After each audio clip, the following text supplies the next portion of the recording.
Vamos orar para o estudo da Palavra de Deus? Feche os olhos, querido Pai.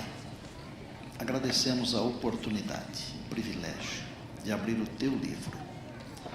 Obrigado porque estás aqui. E porque estás aqui, nós queremos Te adorar e Te louvar. E porque estás aqui, sabemos que já estamos sendo abençoados pela Tua presença. Ao abrirmos agora o Teu livro, o Senhor tem falado conosco durante tanto tempo. Fala-nos outra vez, por favor, ao nosso coração.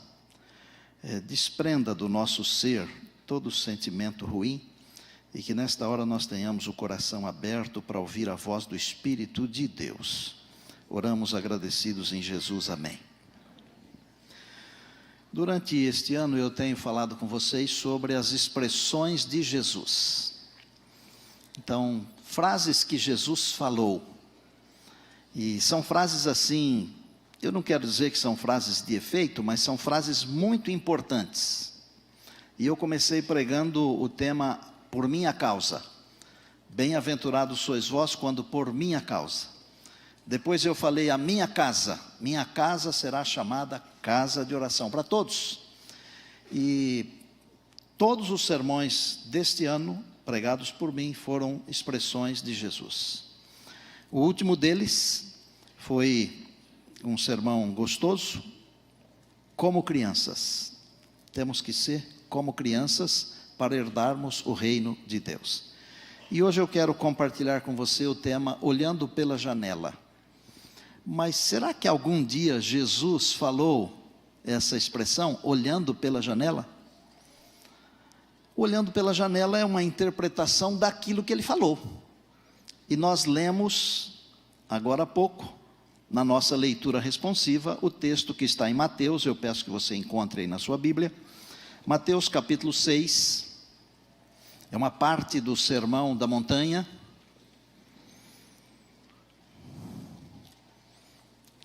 Jesus começou esse trechinho que nós estamos usando hoje, dizendo assim: não andeis ansiosos pela vossa vida, verso 25 do capítulo 6 de Mateus,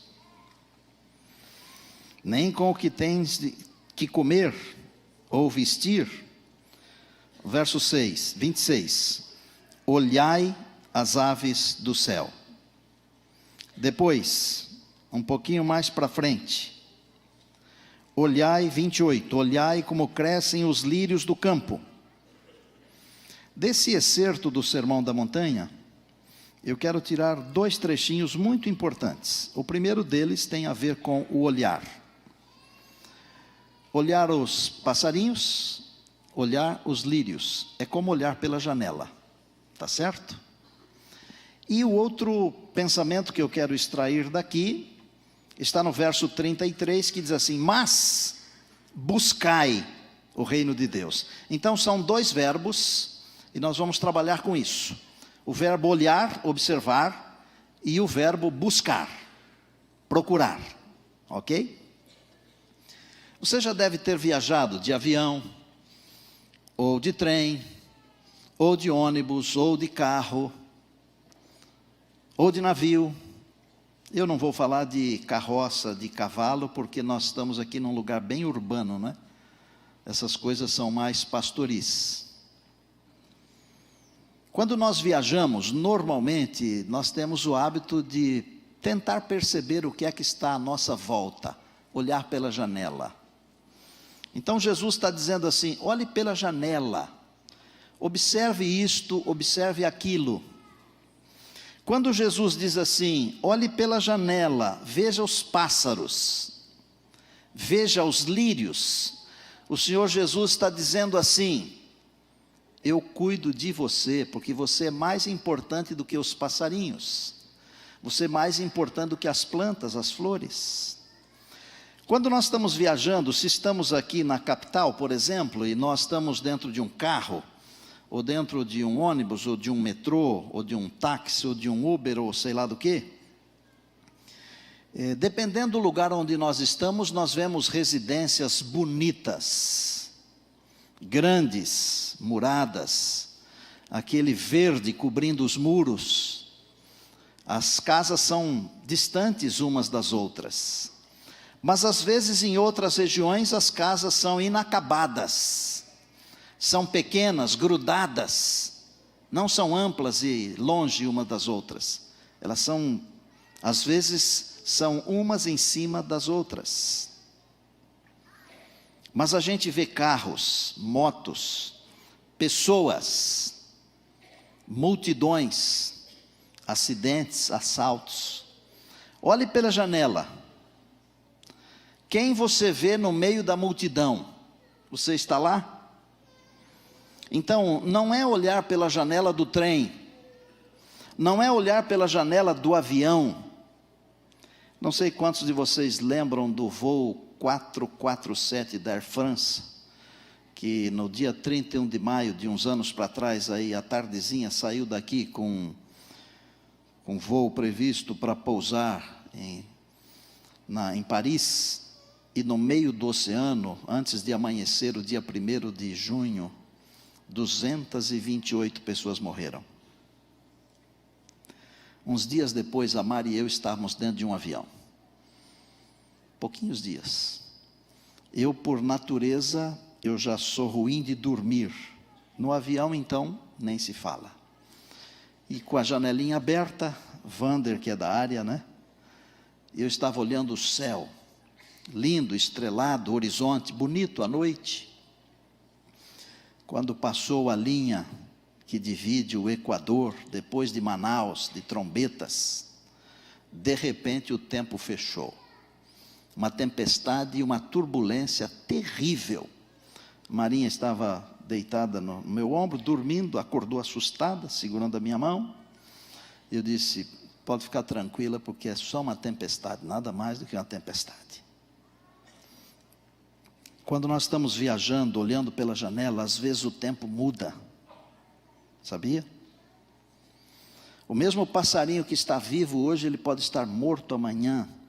O mesmo lírio que está florescente, perfumando, embelezando e abençoando, ele pode estar morto. Você vale mais que um passarinho, você vale mais que um lírio. O Senhor Jesus falou isso. Agora, eu queria chamar a sua atenção para uma coisa. Quando você olha para a janela da sua vida, e quem é que está perto de você? Quem está perto de você quando você olha pela janela? Você só vê pessoas distantes ou você vê pessoas próximas? Por exemplo, você vê Jesus perto de você quando olha pela janela da sua vida? Você percebe as bênçãos que você recebeu quando você olha pela janela da sua vida? Já enumerou as bênçãos?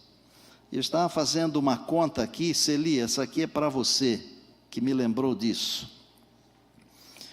Eu estou terminando hoje o meu 6º ano aqui, na igreja do NASP São Paulo. Nestes 6 anos, os meus filhos conseguiram me dar 6 netos, porque a 6ª netinha nasce dia 18 agora do próximo mês. Mas não foram só essas bênçãos que eu recebi. Eu recebi as bênçãos de ter você perto de mim.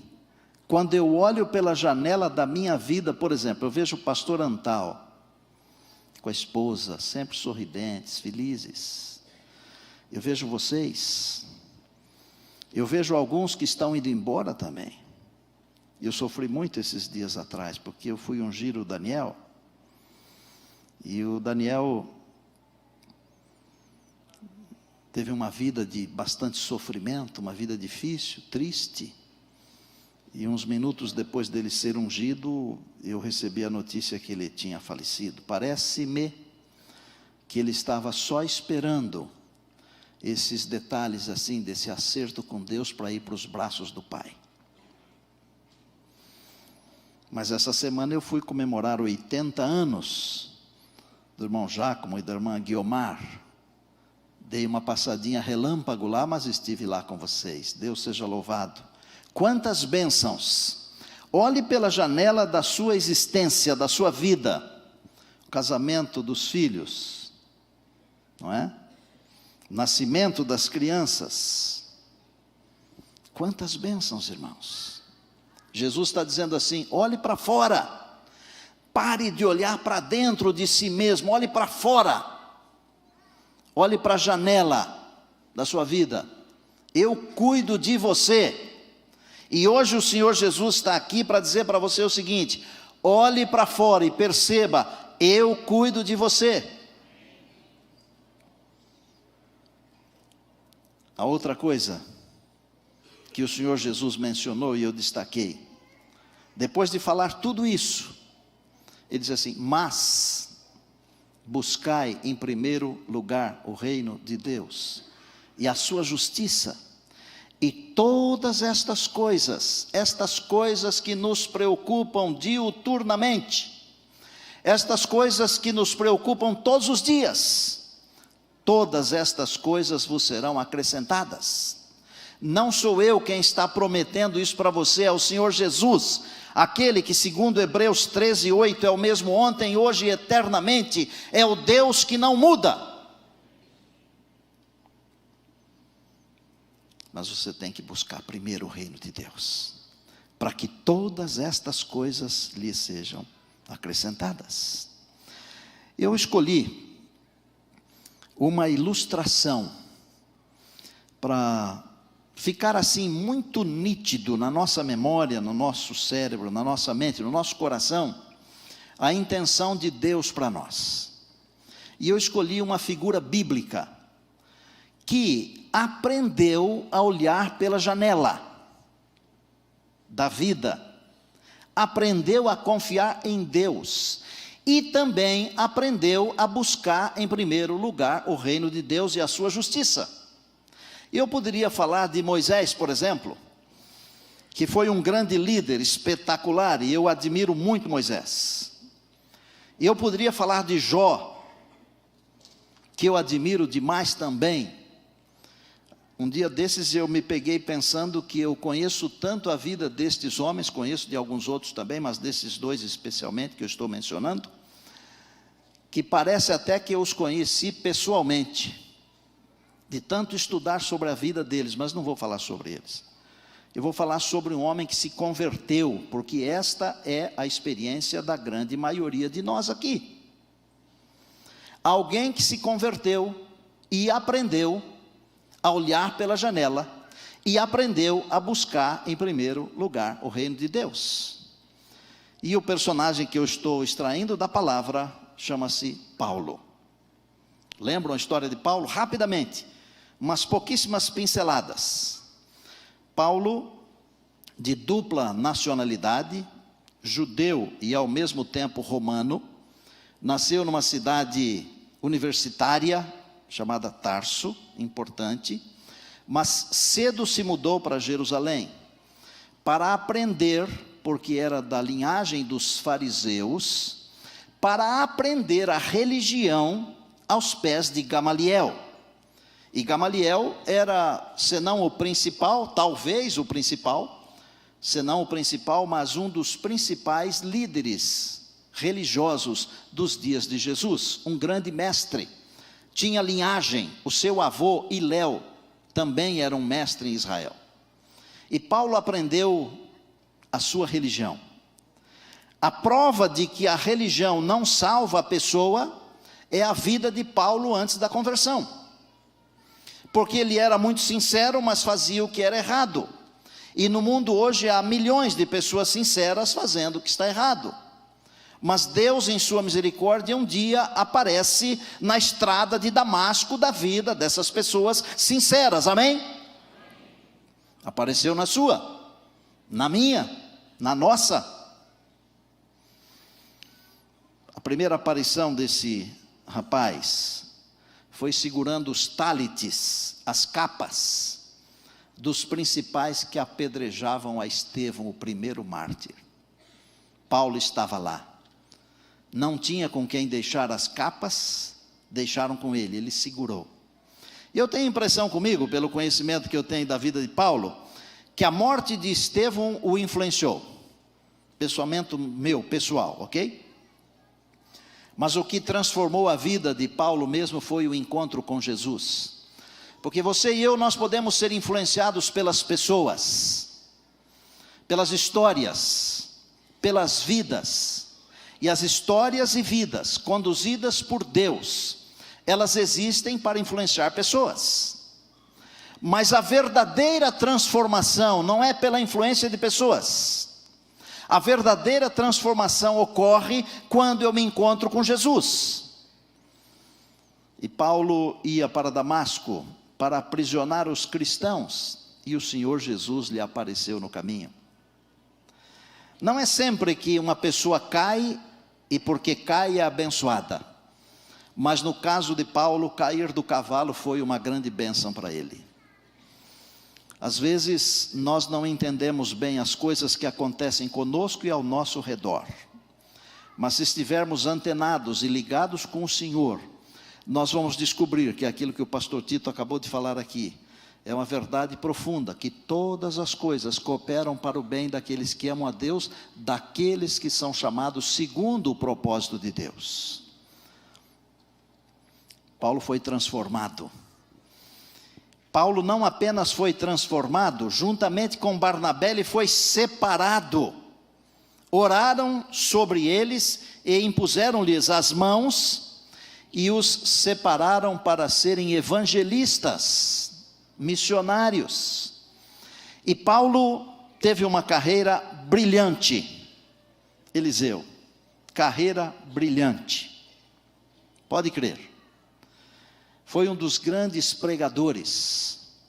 Paulo tinha um costume de ir nas cidades mais importantes das regiões que ele visitava, e ele trabalhava nas maiores cidades.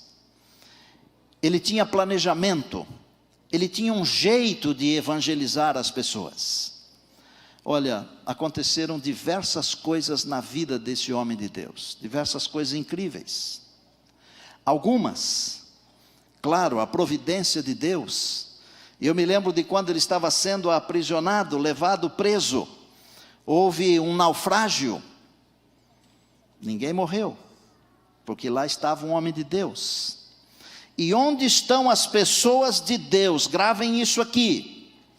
Onde estão as pessoas de Deus, existem bênçãos especiais. Deus dá o sol e a chuva para todos. Mas onde estão os seus filhos amados, há bênçãos especiais. Você pode não pensar, não perceber, não sentir, mas você é bênção de Deus para alguém. Uma víbora picou a mão ou o braço de Paulo, ficou grudada na mão dele. E as pessoas que viviam na ilha de Malta disseram: esse homem realmente é pecador, porque escapou do naufrágio, mas não escapou da víbora, vai morrer. Mas como não morreu, disseram: então é um Deus. Veja que às vezes a gente usa a expressão voz do povo, voz de Deus. Isso é um negócio muito mentiroso, porque o mesmo povo que diz ok, amanhã diz não. O mesmo indivíduo que aplaude, amanhã critica. A multidão disse: vai morrer. Como não morreu, disse: então é um Deus. Paulo foi aprisionado, prisões longas, 3 vezes. Mas aconteceram outras pequenas prisões. Paulo escreveu, conta aí no seu dedo, porque passa de todos os dedos das 2 mãos, 13 dos 27 livros do Novo Testamento. 13. São as cartas e as epístolas pastorais. 13. E eu me lembro de algumas coisas sobre esse tal Paulo, que eu admiro. Mesmo na hora do final da vida, pertinho da morte, ele pediu para seu filho na fé, Timóteo, levar umas coisas para ele.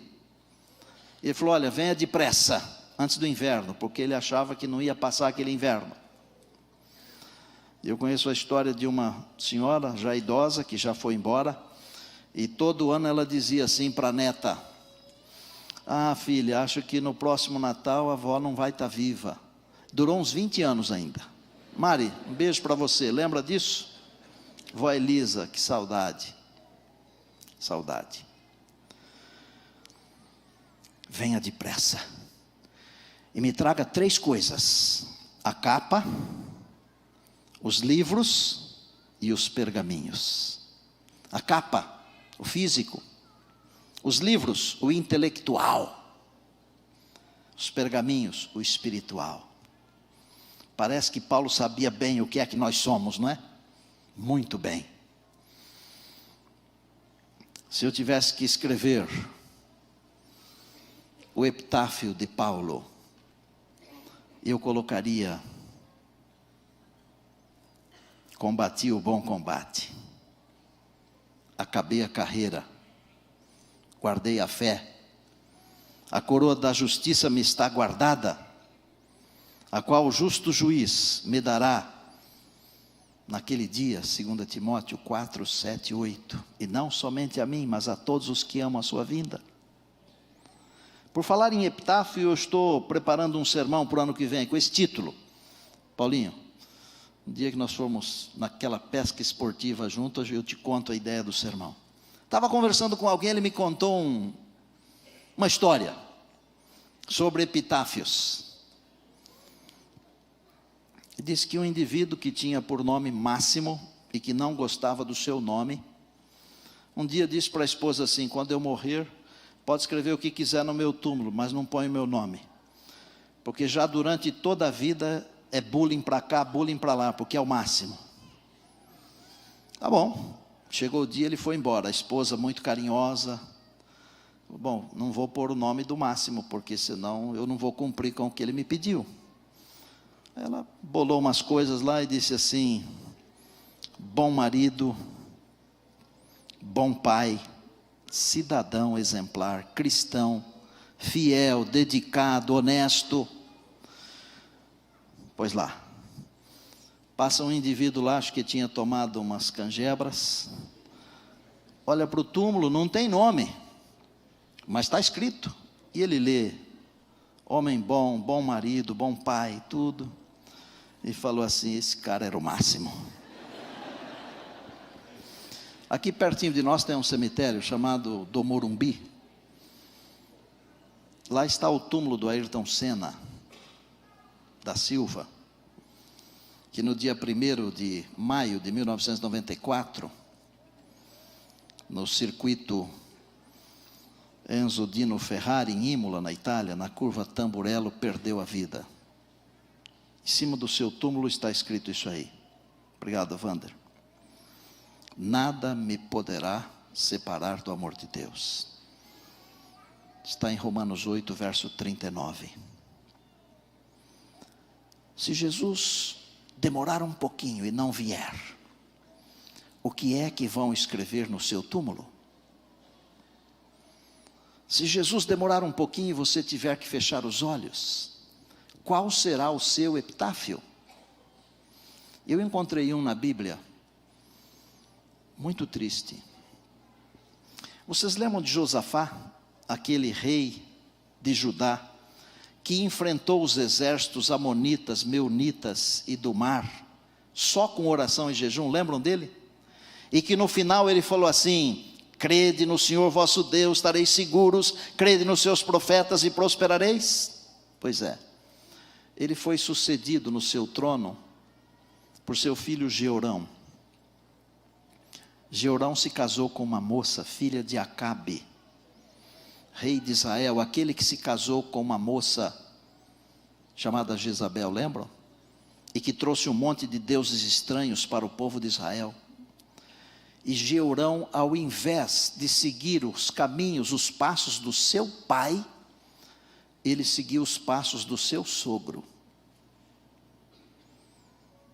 Queria agradecer a Deus, uma das gratidões que eu tenho, porque eu tenho um outro pai que mora comigo, que é o meu sogro.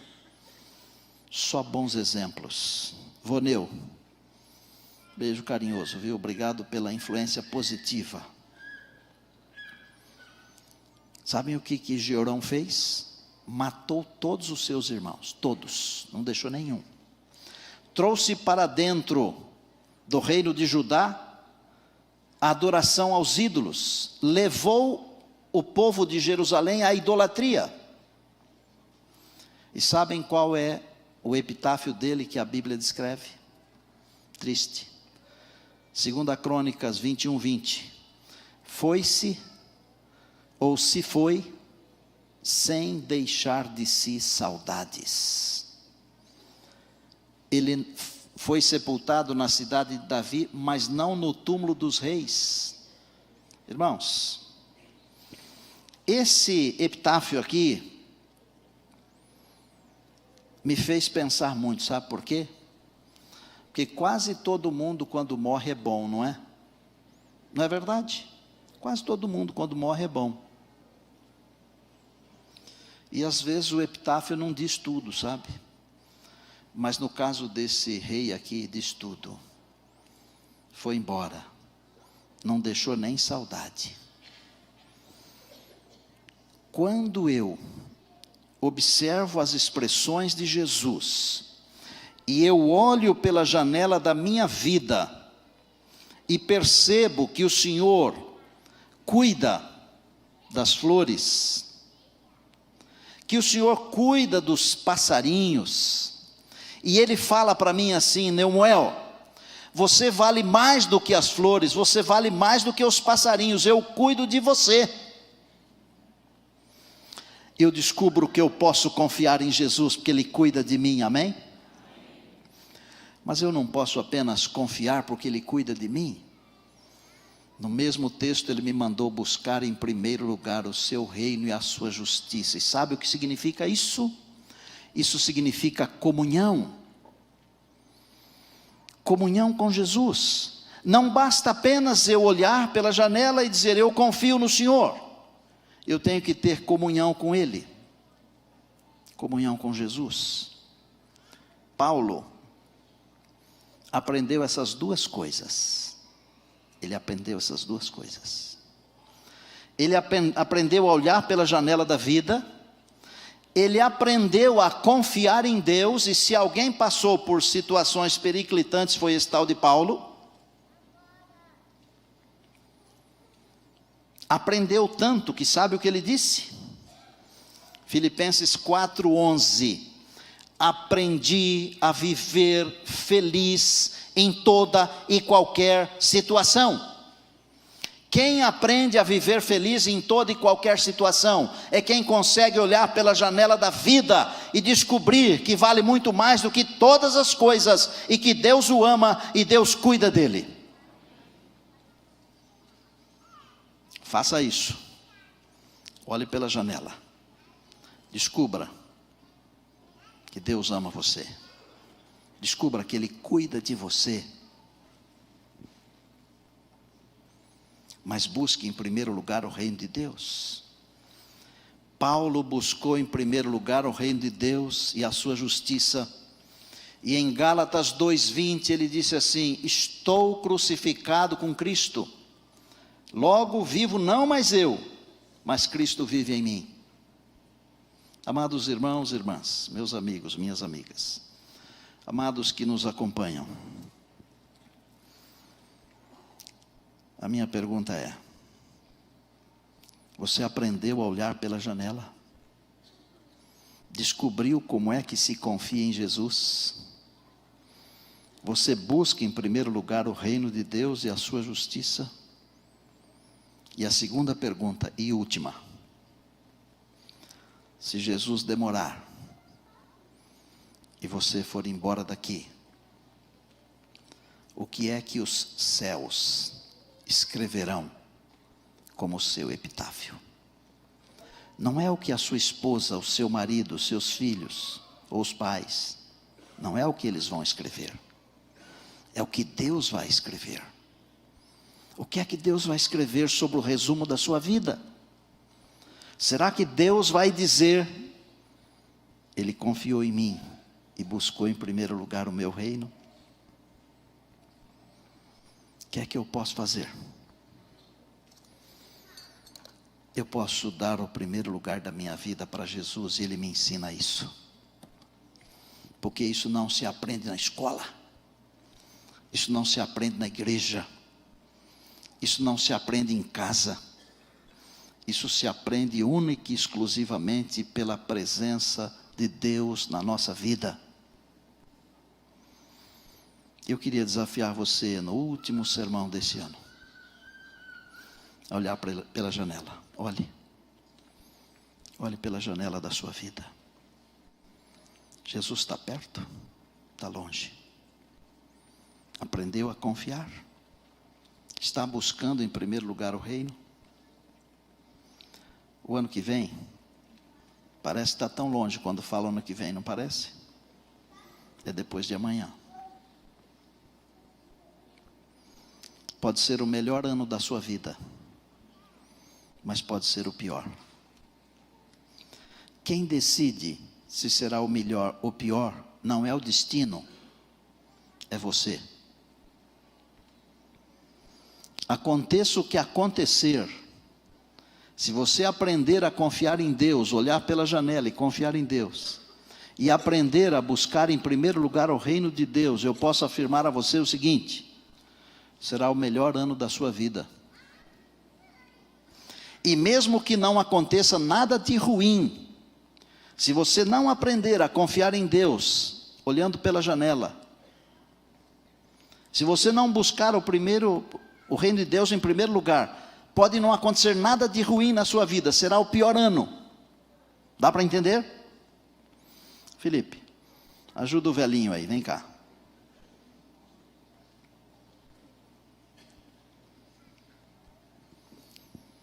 Meu desafio é, os meus gatos vêm me ajudar também. Eu chamei o Felipe e veio o Jonatas também.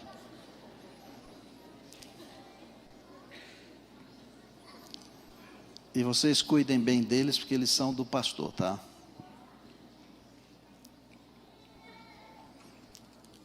Deus está falando com você agora? Deus falou com você alguma coisa nesse sermão? Deus disse que é para você colocar Jesus em primeiro lugar na sua vida? Felipe vai cantar essa música. Porque se ele não for o primeiro na sua vida, você pode olhar pela janela a vida inteira, você não vai ver nada. Você pode buscar a vida inteira, mas não vai buscar o primeiro lugar, o reino de Deus. Hoje o Senhor Jesus está dizendo o seguinte, para mim e para você: eu só quero um lugar, nada mais. Um lugar, o primeiro lugar na sua vida, só isso. O resto, eu resolvo. Foi isso que o tal Paulo falou, quando ele disse: aquele que começou a boa obra em vós, há de completá-la até o dia de Cristo Jesus. Fiz a minha parte, agora é com você. Olha, não se levante, se não for uma coisa do seu coração. Tá bem? Mesmo porque nas expressões de Jesus, um dia eu preguei status de cristão e mente de ímpio. Eu falei da hipocrisia, lembra? Só se levante se Deus estiver falando com você e se você tem desejo mesmo de olhar pela janela para confiar em Deus, colocar Jesus em primeiro lugar e buscar em primeiro lugar o reino de Deus, a sua justiça. Deus abençoe você, eu estarei aqui orando.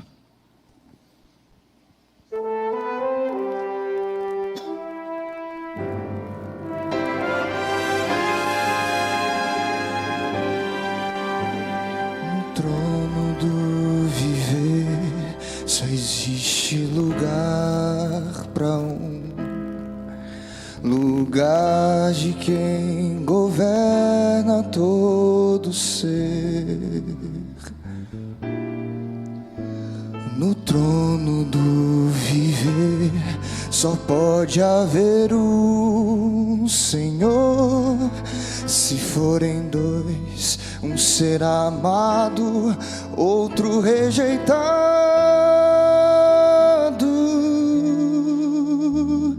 Vem, decide agora quem vai ocupar o seu coração. Mas lembre, se ele não for o primeiro no seu coração, então já não é mais nada, não passa de uma ilusão. Mas se ele for o primeiro, o seu companheiro, motivo do céu existir, você vai viver, você vai sorrir, você vai vencer.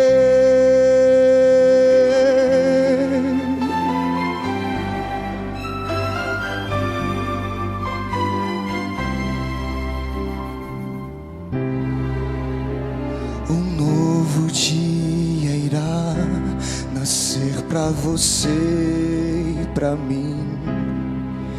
Só depende de aceitar Jesus no viver. É hora de beber da fonte da vida. Você verá que em Jesus existe plena alegria. Vem, decide agora. Quem vai ocupar o seu coração? Mas lembre, se ele não for o primeiro no seu coração, então já não é mais nada, não passa de uma ilusão. Mas se ele for o primeiro, o seu companheiro, motivo do seu existir, você vai viver, você vai sorrir, você vai vencer. Não há batalha perdida com Cristo. Ele mesmo triunfou lá na cruz. Com sangue já provou que nos ama. Se o seu coração não for dele, não será mais de ninguém. Se ele não for o primeiro no seu coração, então já não é mais nada, não passa de uma ilusão. Mas se ele for o primeiro, o seu companheiro, motivo do seu existir, você vai viver, você vai sorrir, você vai vencer, você vai viver, você vai sorrir, vai vencer.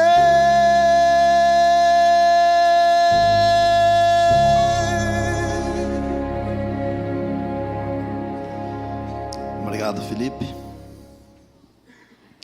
Olhe pela janela da sua vida. Não é a do avião, nem do ônibus, nem do carro, nem de nada. É a janela da existência. Veja as coisas, como Deus cuida delas. Ele cuida melhor ainda de você. Confie nele, por favor. Mas não esqueça de buscá-lo em primeiro lugar. Porque senão tudo não passa de uma ilusão. A religião se tornará apenas e tão somente uma religião. Ilusão, nada mais. Confie em Deus.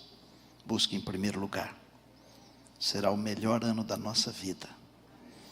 Os pastores da igreja vamos trabalhar e orar e jejuar para que 2018 seja o nosso melhor ano. Talvez Jesus venha em 2018. Mas se ele não vier, não faz mal.